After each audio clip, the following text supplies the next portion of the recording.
My girlfriend liked to test my love for her. She'd fake being sick to send me out to buy medicine on rainy nights. She'd leave hickeys on her neck on purpose to make me jealous.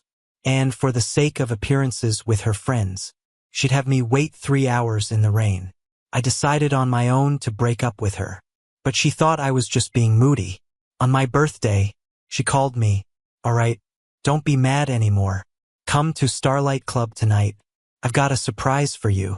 I said I was busy. She didn't believe me, laughed. What could be so important? "I'm getting married today."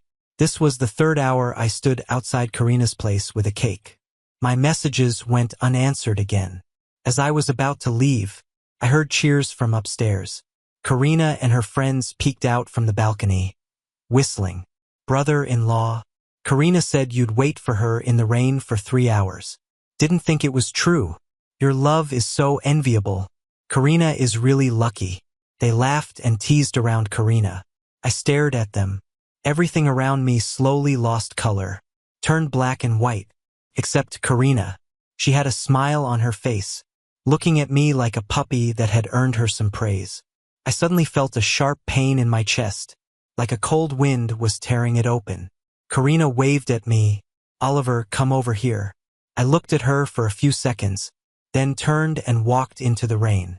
I'd been with Karina for 5 years, from having nothing until she started her own business. Karina went from a poor student to a small business owner. I was the constant witness. When she closed her first deal, she held me and cried like a kid. "Oliver, I promise I'll be good to you. I'll always love you." At that time, I believed her wholeheartedly. I don't know when she changed. I just know she didn't leave me many good memories anymore.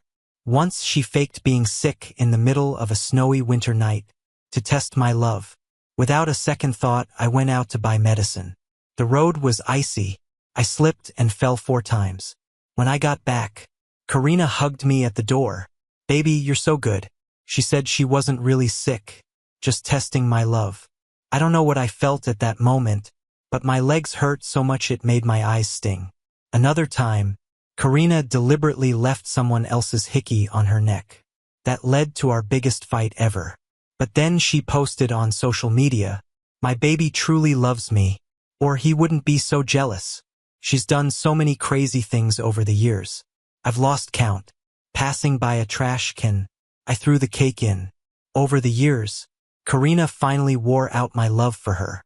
Walking in the rain, I remembered a rainy night years ago. We were in our sophomore year. I was coming back from tutoring when it started to rain. Getting off the bus, I saw her standing under a streetlight. She ran over with a smile, handed me a hot sweet potato from her arms. "It's still warm. Eat it." Such blatant and passionate affection. I felt it for the first time. But only 5 years later, the person was still the same, though everything had changed. I'd been disappointed for a while, clinging to the happiness she once brought, holding on to hope. What if she reverted back? Turns out, it was just my wishful thinking. When she used my love as her bragging rights, our love had already changed. Today is her birthday. I planned to talk about us, about the future. Karina didn't give me that chance. She took 3 hours, showed me reality. There's no future for us. Thinking that those 3 hours were worth it. Before I left their sight, I overheard them. "Brother-in-law seems angry. Karina, should you go coax him?" Karina's casual voice raised slightly. "No need. He likes it this way. I'm used to it after all these years. He'll come back soon enough." So confident. With her successful career now, I'm too dumb to leave her golden opportunity. But I won't go back. "Karina, I don't want you anymore." That night, Karina didn't call once. The next morning, I watched her head to work. Before returning to our shared home, I left her a letter. No need to pack bags. Just grabbed my ID and passport. I couldn't help but glance back. This was the place we rented after graduating. We did it all ourselves, choosing furniture, hanging up lights. When we could, we bought it. It's a small place, but we never changed it. Every part holds our memories. Now those memories feel like a joke. The day I left on the plane, I changed my SIM card, left everything about Karina in that city. Years later, I returned to City A. The taxi got stopped at the gate. This is private property, no entry without permission.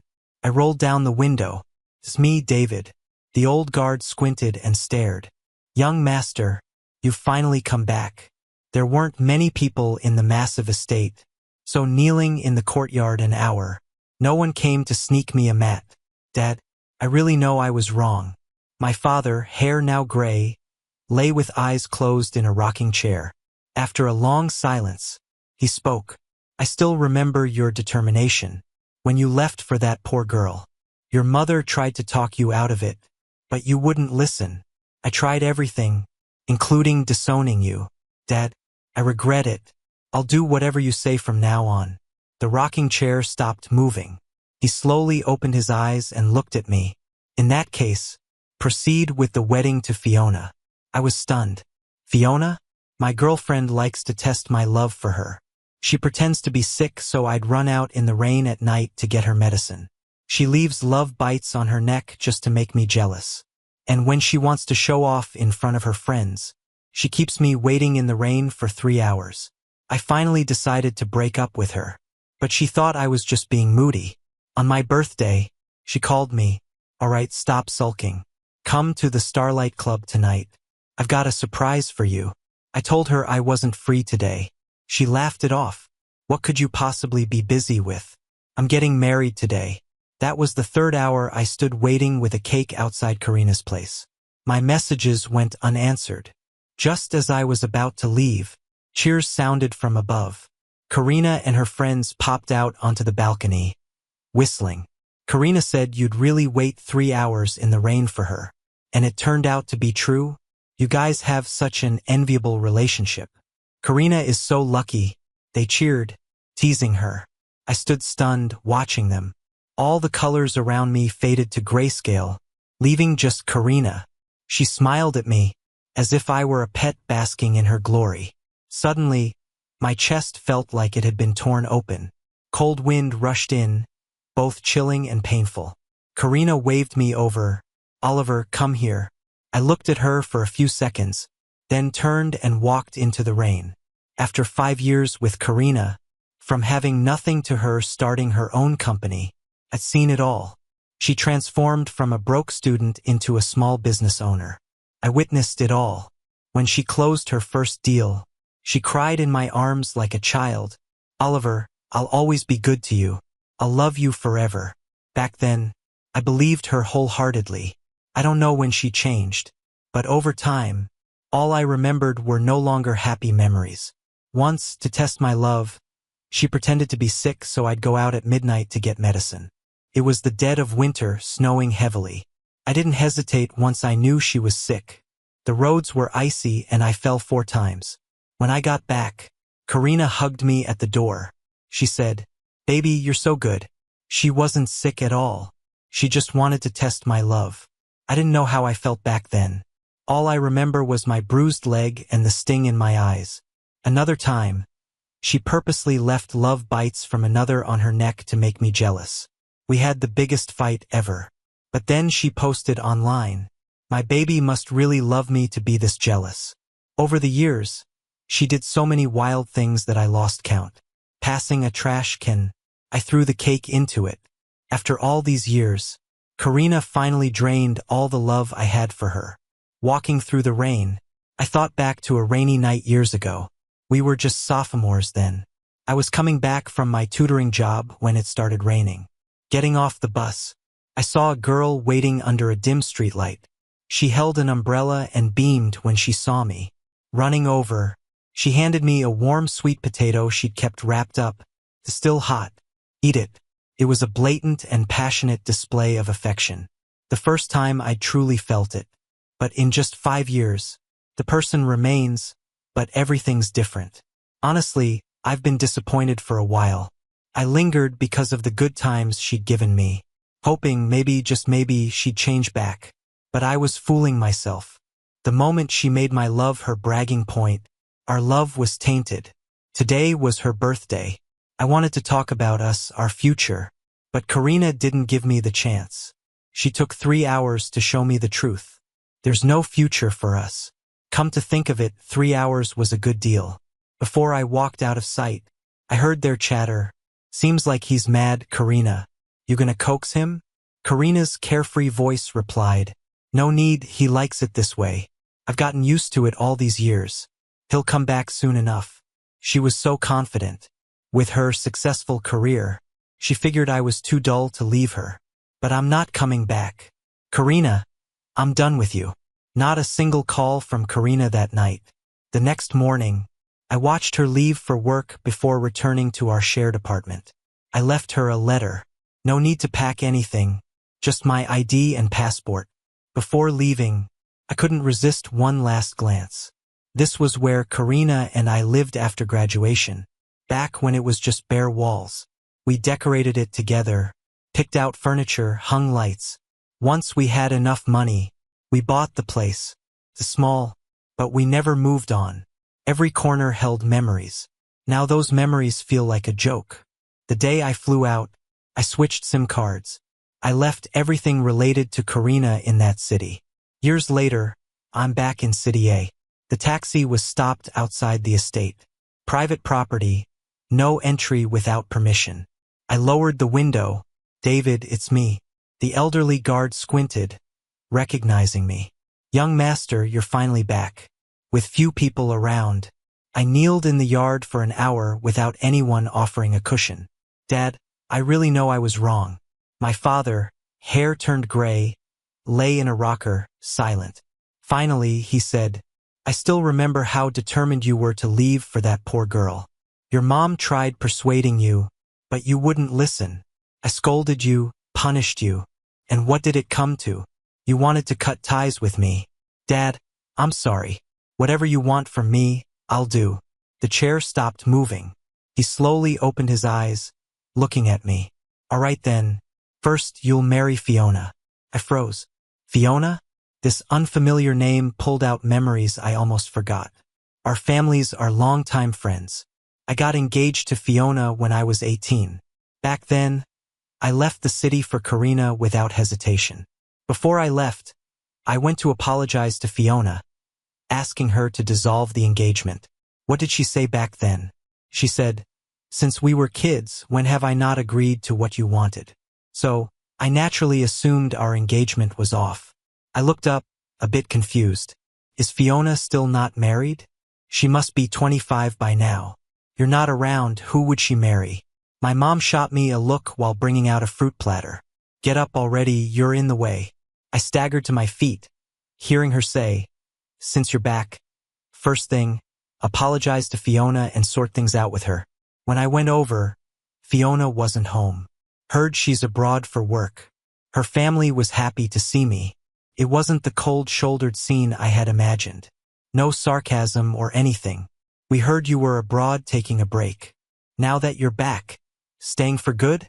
I blinked and nodded, yes. Fiona's mom held my hand.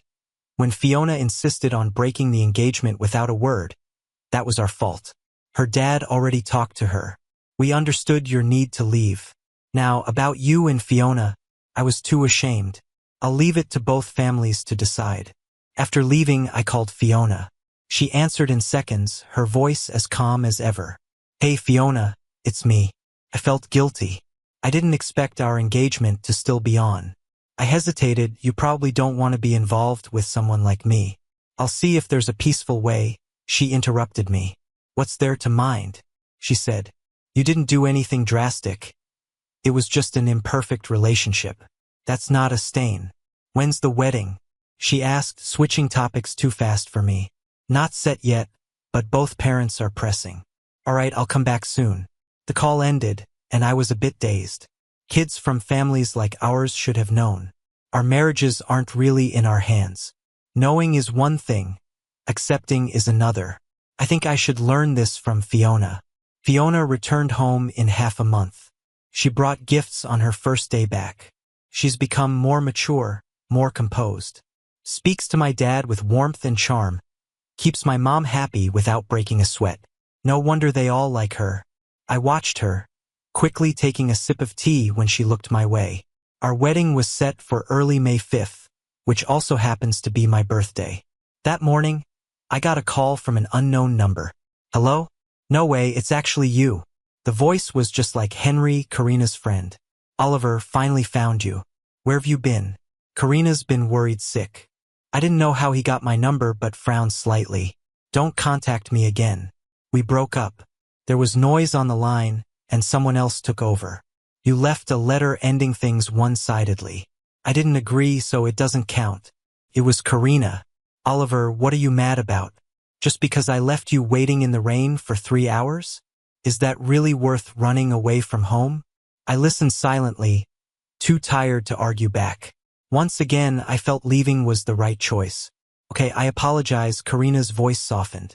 Babe, don't be mad. I just had doubts about your love for me, that's why I tested you.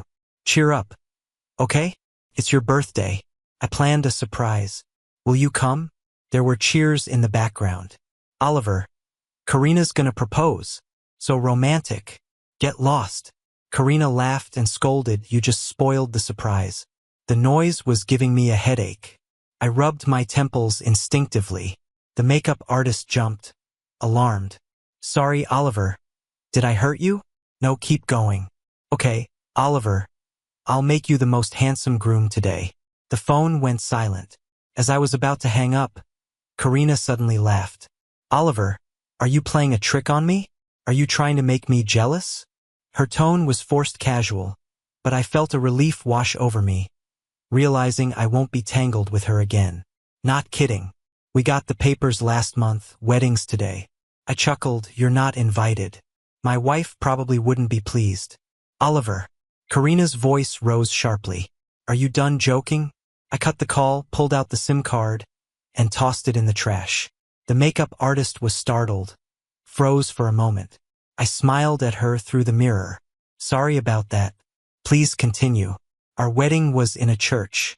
It didn't look like a typical event. It was heartfelt. I couldn't help but ask my assistant, who designed this?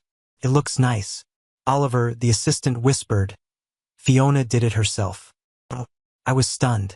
Didn't expect Fiona to care about this business arrangement. There were people guiding me through each step. In a daze, I made my way to the altar. Fiona was standing with her back to me in her wedding dress. At the priest's signal, she turned to look over. Cheers from everyone filled the air. I met Fiona's gaze from afar. Was I seeing things? Her smile seemed pretty genuine. Maybe I should take a cue from her and nail the art of appearances.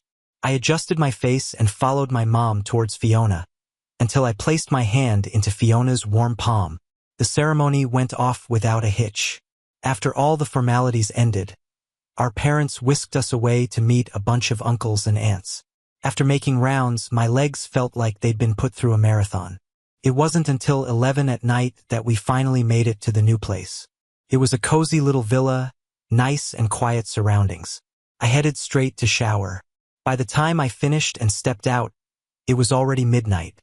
Fiona was sitting on the couch in pajamas, her hair still a bit damp, with strands falling over her forehead. It was a contrast to her usual meticulous appearance. Made her seem more approachable. I noticed she was still looking at her tablet. Still working this late? I blurted out. Fiona lifted her gaze from the tablet. Not working. Waiting for you. Honestly, I wasn't super familiar with Fiona. We rarely chatted. As I pondered why she was waiting, she set her tablet aside and stood up. This late, she said. I nodded. It is. So what now, Fiona? Time for bed. As if on impulse, I reached out to touch her cheek. Let's go to the bedroom. We were married now, legally as can be. We hadn't signed any pre-nuptial agreements and I wasn't planning on abstaining for life. Having a woman here willing to indulge me was hard to resist. I convinced myself in seconds. It was just mutual consent between adults. We stumbled into the bedroom, and our robes were discarded who knows where. I thought Fiona would be all cool and distant, but she surprised me by being unreserved. No pretending, just raw honesty and desire. The chandelier above wasn't even on, but I kept seeing it sway in my mind. Just when I drifted to the clouds, I bit Fiona on the shoulder impulsively. She chuckled softly. Oliver, you still like to bite, huh? I barely caught her words. I was too far gone. In the morning, Fiona got dressed and came over to tap my head through the covers. I know you're awake. No rush. I'm off to work. Remember to eat later. She rattled off the list in a slightly husky voice. I finally pulled myself out of bed when I heard the door close, staring at the ceiling light. None of this was what I expected. But after that night, my relationship with Fiona took a surprising turn. She'd be home to have dinner with me, listening to my stories about the wealthy folks. Sometimes she'd respond with a laugh, and I started accompanying her to events, playing the dutiful husband. Fiona was also the ideal partner in bed. No fooling around outside, health-conscious, routinely checked her health. Felt safe and reliable. I was increasingly pleased with this alliance. My parents noticed the change too. Oliver, you've been looking good since the wedding, Mom smiled. Means Fiona takes good care of you. They say love is like tending to a flower. You can see instantly if it's thriving. Then she sighed, but before, when you suddenly came back looking so drained, my heart ached. My smile faltered for a second. Geez, I was feeling just fine. Dad shifted topics fast. Time to focus post-wedding. Let's have you intern at the company next month. Get a feel for the business. He made the decision right there for my next move. At home later, Fiona was heading to the study. She was diligent, often working late there. Already had dinner? She asked. Yeah, I replied politely. You? Not yet. I paused. It's so late. I texted saying I wouldn't be back for dinner. Fiona nodded. I saw it, I admitted. Just didn't have much appetite without you around. Her words sent my brain into a thoughtful pause. I watched her for a bit as she headed to the study, then suddenly stopped. Something else on your mind? I looked away, absent-mindedly picking at my nails. Not really, but Dad wants me to help at the company. I might buy a nearby apartment. This is too far for commuting. Do it, Fiona replied. Let me know when you pick a spot and I'll have someone set it up. We'll need a duplicate of all our stuff there. We? I lifted my head sharply. You're moving in too? She looked at me, her tone even. We've only been married a month. You're eager for a split already? Oddly enough, I sensed a hint of a pout in her tone. Not what I meant. You're welcome to join. Great. Settled. Fiona smiled. Night, hubby. I was left a bit dazed even after she shut the door. Fiona, did she take some kind of happy pill? Before starting at the company, Fiona and I moved into a nearby apartment. I didn't get a big place, just enough for us. She wasn't around all the time, so anything more felt excessive. Dad didn't reveal my status at work. Had me as his assistant, shadowing him daily, loaded with tasks. He was seriously grooming me. Days blurred by, and in a blink, half a year passed. That early winter, someone unexpected showed up at the company. Henry. I was passing by the general manager's office with files when he rushed out. Hey man. Henry looked puzzled seeing me. What are you doing here? Didn't expect to bump into him. I offered a polite grin. I work here. And I'm not your buddy. He looked a mite embarrassed. My bad, just slipped. He was an exec from another company, probably here for a deal. I didn't linger, just headed to the elevator for the top floor. Henry stood there for a bit, processing, then turned around and went inside. He asked the manager, "What position does that gentleman hold at your company?" Chairman's assistant. The general manager was puzzled. What's up? No, nothing. Henry thought for a moment and then asked, Do you know what his girlfriend does for a living? The manager was stunned for a second and turned to look at his secretary. The secretary replied, I don't think Oliver's married, right? Never heard him mention a girlfriend. The first thing Henry did after leaving the company was call Karina. Karina, guess who I ran into today? 4 days after meeting Henry, in the evening, I got blocked by Karina on my way home from work. She was dressed in a fancy gown, leaning against a luxury car, drawing the gaze of passersby. Oliver, she called out to me, you're not doing so well without me. Huh? I ignored her and walked past her. She frowned and reached out to grab my wrist, whispering, We've been at this long enough. Shouldn't you stop being mad by now?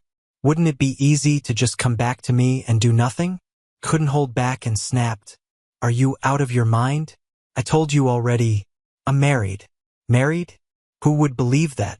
Karina looked nonchalant. Oliver, who would you marry if not me? Just a few words with her and I was exhausted.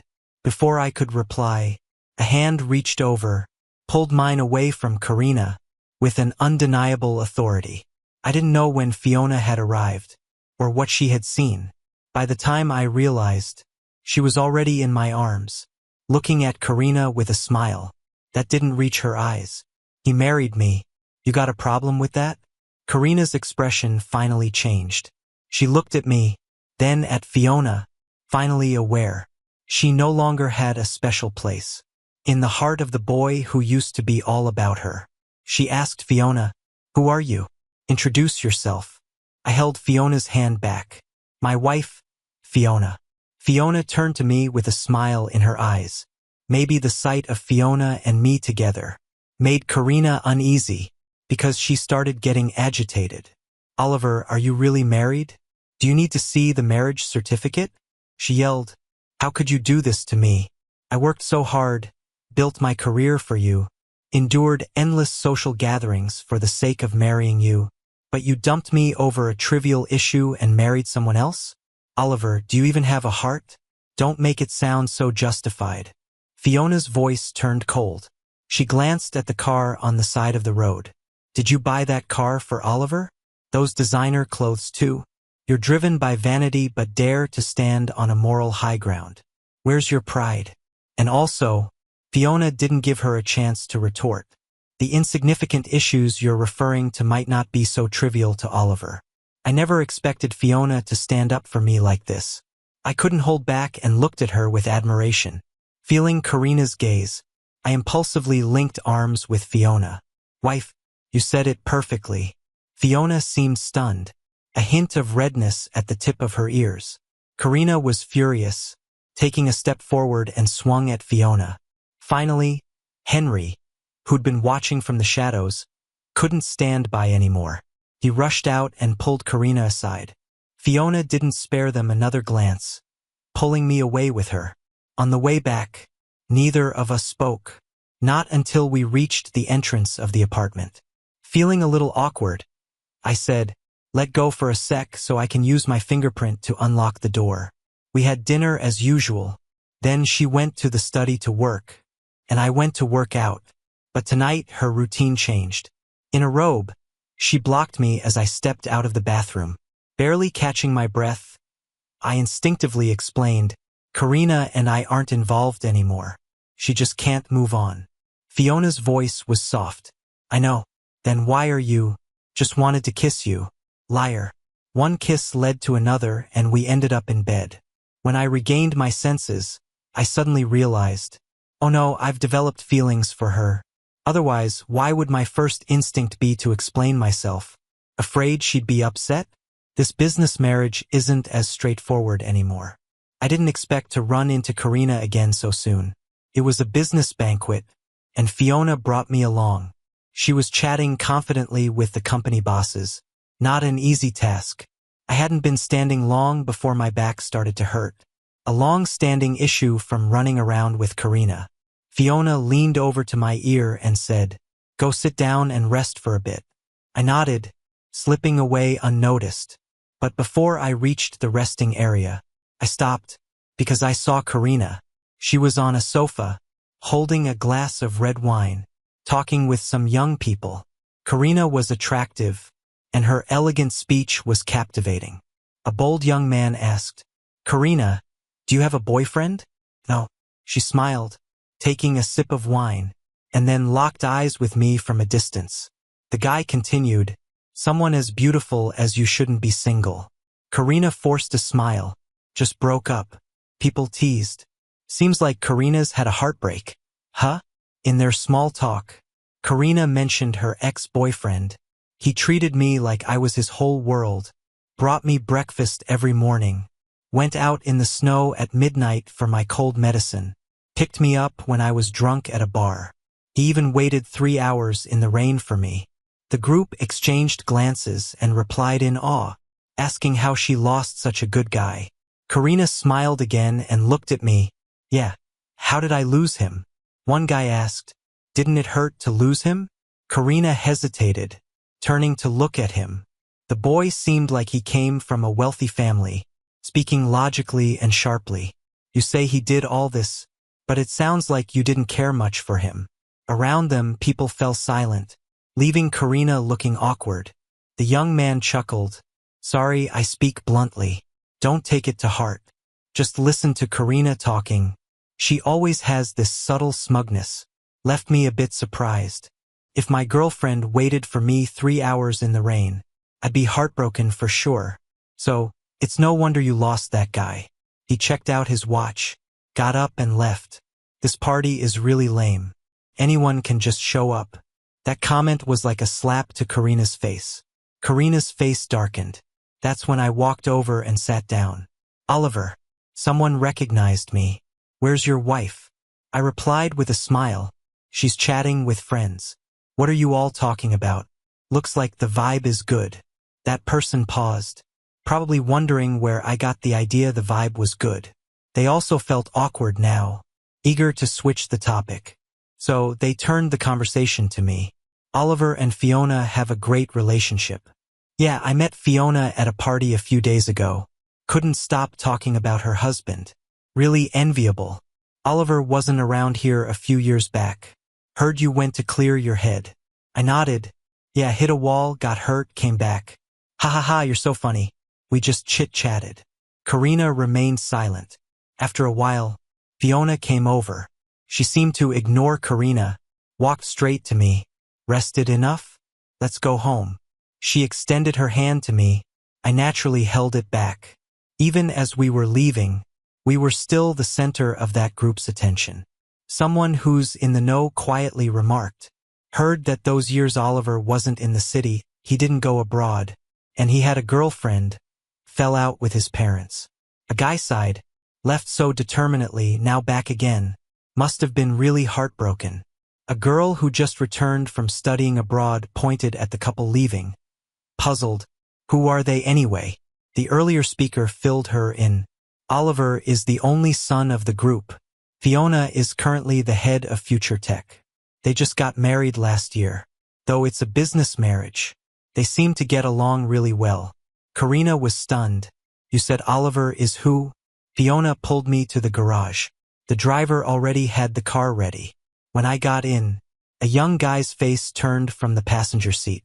Hey, brother-in-law. It's the guy who just shamed Karina. It's you. I blinked, confused, looking at him. You are? Mike. Fiona introduced him. My cousin. Just got back yesterday. I quickly greeted him. Nice to meet you. Mike looked at me, grinning. Finally meeting the guy my sister's been talking about for years. Brother-in-law, you're quite handsome.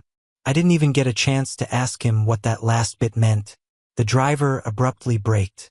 I instinctively shielded Fiona's head. The driver lowered the window. What's wrong with you? Want to get yourself killed? Karina was blocking the car.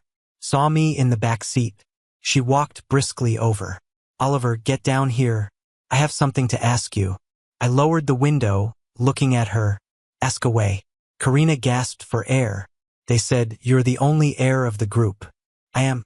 She slammed a fist on the car. Then why didn't you tell me? Would it have made a difference? I asked her, if you knew I was the sole heir, would you stop testing my love for you? Would you have felt safe then? I smirked sarcastically. Probably not. So, Karina, what are you regretting about? The window slowly rolled up. I glanced at Karina one last time. If you date again, don't play games. If there's no trust, don't drag someone else down. Let's go. The car gradually drove off. I watched Karina's slumped figure in the rearview get smaller, then disappear. We dropped Mike at home first. As he got out, he exchanged contacts with me. The moment he stepped out, the atmosphere inside the car subtly changed. Fiona placed her palm over the back of my hand. Tired? Not really. If you're tired, take a nap. I didn't feel like talking, so I leaned against the window with my eyes closed. After a while, a warm hand reached over, gently guided my head to rest on her shoulder. I heard a soft sigh. Fiona. I slowly opened my eyes. Do you like me? For a moment, it felt like the air was frozen. I sensed Fiona's body stiffen, but she quickly relaxed. Her voice was lovely, and her response was definite. Yes. Why? I always thought we were just a business marriage, a facade couple. Oliver, we've known each other for almost 17 years. I thought about it. That's true. We went to the same fancy elementary school. Our families lived nearby for a while. That's how we met. But we never really talked much. Then we went to different middle schools. Fiona was always the golden child in my parents' eyes. Though my parents never put me down, I often heard them praise Fiona, saying she was polite, modest, intelligent with her own mind. The marriage proposal was Fiona's parents' idea. I never knew why, but my parents adored her too much. And at the time, I didn't have any objections. I just thought, she's good, marriage would work. As for Fiona liking me, I never considered that as a possibility. Fiona said, "Do you remember where we first met? Something from over a decade ago, who remembers?" I stayed silent. She chuckled. "I remember. 17 years ago. On my way to school, I almost got kidnapped. You saved me." I dredged up that memory from deep in my mind. Oh, so it was you. Back then I was just 10. The school wasn't too far from my house. But my folks were worried. They had bodyguards pick me up every day. Rich kids are easy targets for criminals. One day after school, I saw a kid getting pulled into a van from afar. Without thinking, I told our bodyguards to follow. We trailed them for miles, caught them in a deserted alley. The bodyguards told me repeatedly to stay in the car. But I didn't listen. I ran out without a second thought. The bodyguards were fighting off the thugs. And using my small build, I squeezed into the van's trunk. Inside I found a girl tied up, bruised and scared. I untied her and tried to pull her out. She was skinny and not as tall as me. Just as I was getting her out, the driver jumped back, saw us in the back seat. He turned to grab us. I freaked out, yanked the girl hard, and then bit down on his wrist. Right then, her bodyguards showed up with the cops. The guys ran off seeing them. The girl and I sat by the road. She was too terrified to speak, and I just stared at the tooth in my hand. Didn't speak either. When I bit the guy, I got slapped, and my already loose tooth came right out. The girl suddenly started to softly cry. I turned to her, awkwardly tried to comfort. "Don't cry, it's okay, the bad guys are gone now." I tried mimicking how grown-ups comfort me. "Don't cry, I'll give you a gift." The girl looked at me with tears in her eyes. What gift? I didn't think she'd actually want one. Panicking, I pulled out my tooth and handed it to her. Fiona laughed beside me. "I still have that tooth, you know." I covered my forehead, face red as a tomato. Couldn't help but blurt out, "You're amazing." "Just joking." Fiona chuckled even more. When I got home, I put it in a little box on my roof. They say doing that helps new teeth grow faster. I found out your name and class. Since then, I've been paying attention to you. You're not like the other rich kids I knew.